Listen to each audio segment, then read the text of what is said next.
नमो जय।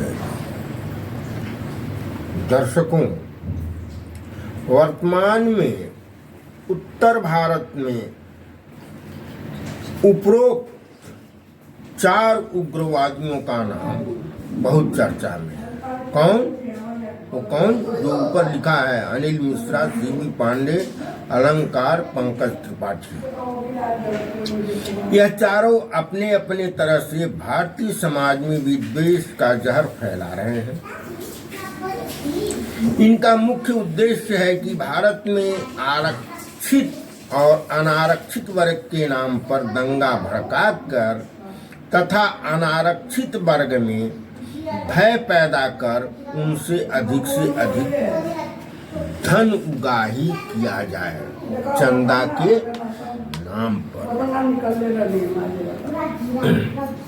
जाहिर है कि भारत में जाति एक जटिल मुद्दा है जिस पर धर्म की चाशनी चढ़ी हुई है। इसलिए न चाहते हुए भी सामाजिक दबाव में अधिकांश लोग इसे अपनाए बैठे हैं। कहने को तो जाति आधारित भेदभाव खत्म हो गया है, पर क्या ये सच है? नहीं। अगर ऐसा है तो घोड़ी पर चढ़ने, मूंछ रखने, पानी का घड़ा छूने पर मारपीट तथा हत्याएं तक क्यों हो जा रही है? मंदिर में अनुसूचित वर्ग के जाने पर क्यों थूक चटवाया जा रहा है? भागवत कथा कहने पर महिला का मूत्र पिलाया जा रहा है। ऐसा क्यों हो रहा है? जात के नाम पर शिक्षण संस्थाओं में आरक्षित बच्चों को जानबूझकर प्रताड़ित, यहाँ तक कि बार बार फेल किया जा रहा है। आरक्षित सीटों पर एनएफएस किया जा रहा है। आखिर कुल आरक्षित सीट मात्र 49.5% ही तो है, उसमें भी एनएफएस किया जा रहा है। नॉट फाउंड सुटेबल यह कर करके दरकिनार कर दिया जा रहा है। शेष तो आरक्षित के खाते में ही अघोषित रूप से जा रहा है। फिर भी कुछ दंगाई मानसिकता के लोग आरक्षण को आधार बनाकर वैमनस्य फैला रहे हैं। कहते हैं सारी सीटें आरक्षित वर्ग वाले ही खा जा रहे हैं। सारी सीटें आरक्षित वर्ग वाले ही खा जा रहे हैं, जबकि आरक्षण केवल 49.5% है। उसमें भी एनएफएस कर दिया जा रहा है, यानी उनकी पूरी सीटें भी नहीं भरी जा रही हैं। 50.5% सीटें अनारक्षित हैं, वो अनारक्षित वर्ग के ही खाते में जानी है। प्लस एनएफएस से जो सीटें छूट गई हैं वो भी उन्हीं को मिलना है। तो सारी सीटें कैसे खा जा रहे हैं आरक्षित वर्ग के लोग?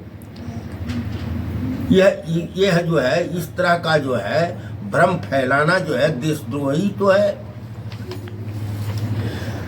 जबकि 85% आबादी को केवल 49.5% आरक्षण है, वह भी एनएफएस के कारण अपूर्ण है। 15% के लिए अघोषित रूप से 50.5% आरक्षित सीट है।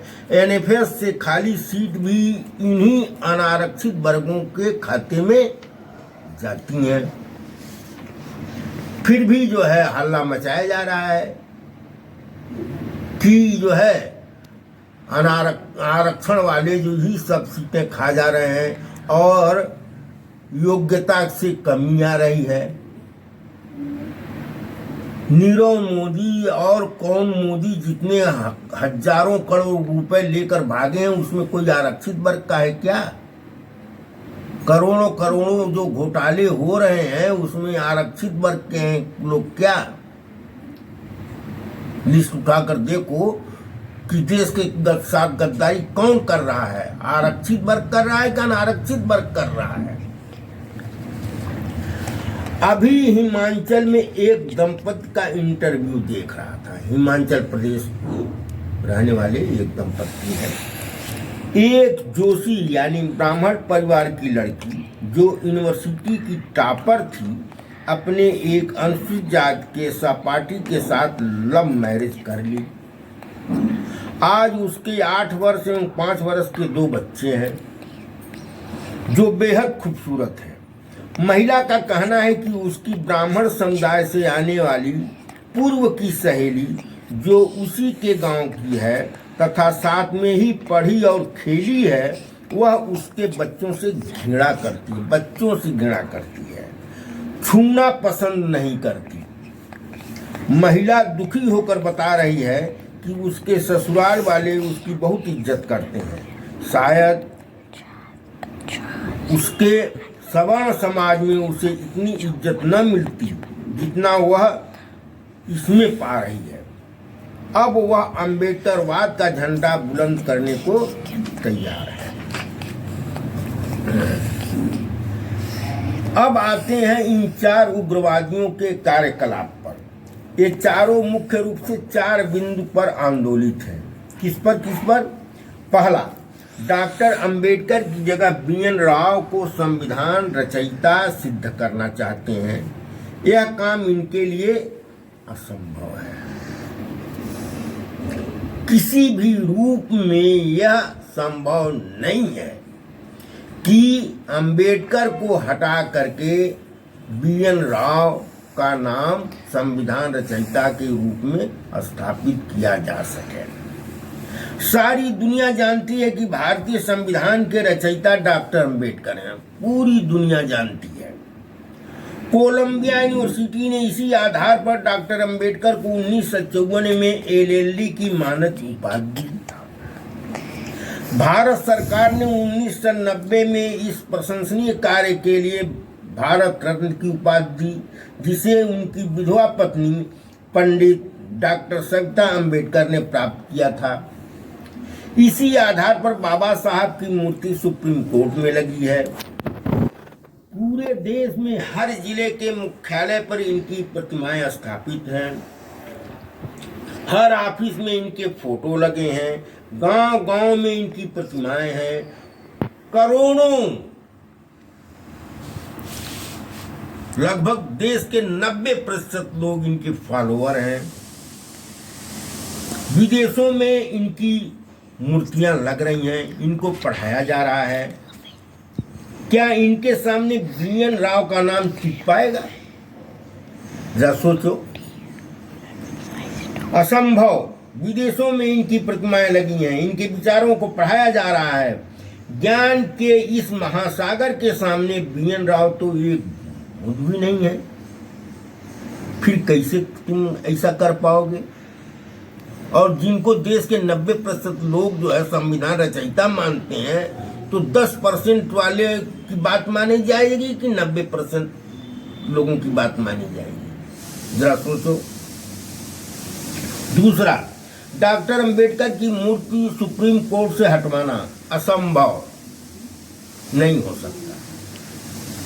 अमिताभ अग्निहोत्री के शब्दों में, एक बार हाथी के सूंड में गन्ना आ गया तो फिर गन्ना छीनना असंभव।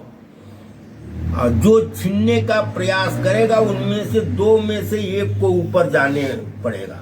या तो हाथी ऊपर जाए या तो छीनने वाला। अब समझ लो ऊपर जाने की संभावना किसकी ज्यादा है। गन्ना इतनी आसानी से नहीं छीन पाएगा बच्चा। लोकतंत्र संख्या बल का काम करता है। लोकतंत्र में संख्या बल करता है। जिसके फॉलोअर अधिक होंगे उसकी मान्यता अधिक होगी। फिर किस सपने में तुम जी रहे हो? विशेष करके पंकज त्रिपाठी, कहाँ तुम भूले बैठे हो? भरमार है। चंदा के लिए बच्चों को भड़का रहे हो, नौनिहालों को, हैं जिनको अपना जो है भविष्य बनाना है, उनको तुम जो है आग में झोंक रहे हो, निर्दोष बच्चों को। तीसरा, आरक्षण खत्म करना। जहां 85% जनता आरक्षण की श्रेणी में हो, वहाँ केवल, और वह भी केवल 49.5%, उसे भी हटवाना चाहते हो। ये क्या संभव है? ऐसा हो सकता है? यह 85% लोग तो आरक्षण और बढ़वाना चाहते हैं, अब तुम हटवाना चाहते हो। संख्या इनकी ज्यादा है, इनकी संख्या 85% है, तो आरक्षण इनको 49.5% है, यह बढ़वाना चाहते हैं। तुम इसको पूरा हटवाना चाहते हो। पंकज त्रिपाठी, अलंकार त्रिपाठी, ये संभव है? कर पाओगे? क्यों जनता को, नवयुवकों को भ्रम में डाल रहे हो? चलो, चौथा, SC/ST एक्ट को खत्म करना। तो इसको तो याद रखो बच्चा, ये एक्ट तो खत्म होने से रहा। याद रखो, इसको बचाने के लिए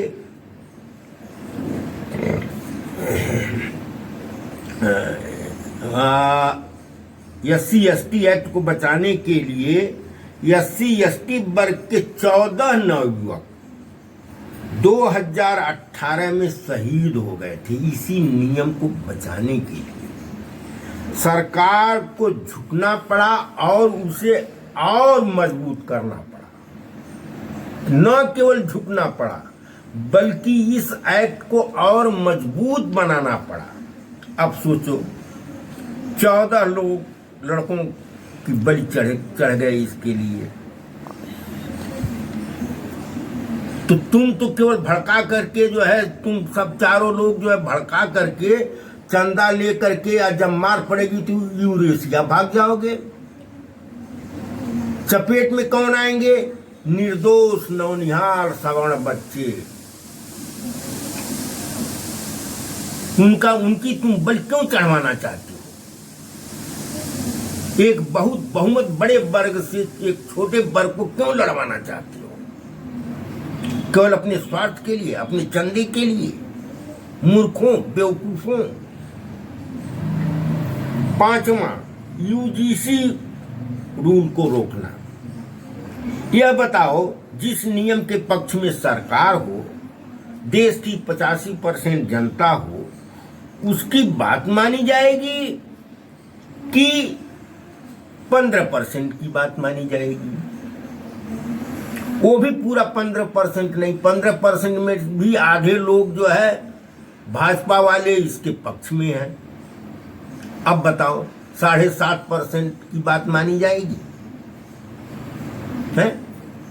तो ये तो हटने से रहा। ये तो पूरा का पूरा, यह पूरा का पूरा नहीं, यह UGC नियम और 85% वालों का कहना है कि ये अधूरा कानून है, इसको और कठोर बना करके लागू करवाना है। अब बोलो, ये तो कह रहे हैं और कठोर बनवा करके लागू करेंगे, अब तुम कहते हो इसको पूरी तरह से खत्म करना। ना बच्चा, ये असंभव नहीं हो पाएगा। अब कुछ बातें अपने सवर्ण नवयुवकों से, इनसे हमारी अपील है। अपने सवर्ण नवयुवकों से हमारी अपील है। क्या है? मेरे प्यारे नवयुवकों, ये चारों दंगाई आप लोगों को भड़का कर चंदा वसूली करना चाहते हैं, धन कमाना चाहते हैं। जो चीजें, जो काम करना असंभव है, उसको संभव करने का वादा कर रहे हैं। जो कभी नहीं हो सकता, उसको करने का दावा करते हैं। कहते हैं हम SC/ST एक्ट हटवा देंगे, कहते हैं हम आरक्षण खत्म करवा देंगे, हैं? कहते हैं हम UGC नहीं लागू करने देंगे। ये सारी चीजें, ये असंभव चीजें बता रहे हैं। ये कभी संभव होने वाला नहीं है। अलंकार एक अलंकार के कहने से नहीं हो जाएगा, है? हो जाएगा? अलंकार कह रहा है हम हटवा लेंगे। अरे भाई, मंडल कमीशन में सैकड़ों लड़के जो है आत्मदाह कर लिए। क्या मंडल कमीशन रुका? अलंकार त्रिपाठी अधिक से अधिक क्या कर सकता है? आत्मदाह ही कर सकता है। कर लो। तुम्हारे एक दो आदमी के आत्मदाह करने से करोड़ों लोगों का हित जो है ताक पर रख दिया जाएगा। और क्या कर सकते हो? लड़ करके तुम ले पाओगे? बोलो, भारत सरकार से लड़ करके ले पाओगे? सरकार से लड़ना और जीतना इतना आसान है? तो मेरे बच्चों, यह तुम्हारे समाज को अपमानित कर रहे हैं। कहते हैं कि यूजीसी लागू होने पर एससी एसटी और यूजीसी का डर दिखाकर सवर्ण लड़कियों को दलित लड़के अपना लेंगे, शादी कर लेंगे। ये देखो किस तरह से तुम्हारे समाज को ये बेइज्जत कर रहे हैं, अपमानित कर रहे हैं। ऐसा होगा है? क्या यह इतना आसान है? शिक्षण संस्थाओं में एससी एसटी एक्ट का नियम तो 2012 से लागू है। कितने ब्राह्मण लड़कियों को दलितों ने जबरदस्ती अपना लिया? ऐसा हुआ क्या? कोई एक भी नियम, एक भी कोई ये बता दें जहां जबरदस्ती शादी कर लिया गया हो एससी एसटी का एक्ट का डर दिखा करके? तो जब एससी एसटी का डर दिखा करके नहीं किया जाता, यूजीसी का डर दिखा करके शादी कर दिया जाएगा। जिस देश में अपनी इज्जत बचाने के लिए हमारी नारियां जौहर अपना सकती हैं, वह एससी एसटी एक्ट के डर से शादी करने को तैयार हो जाएंगी। ये कहां से जो है तुम जो है ये कर रहे हो?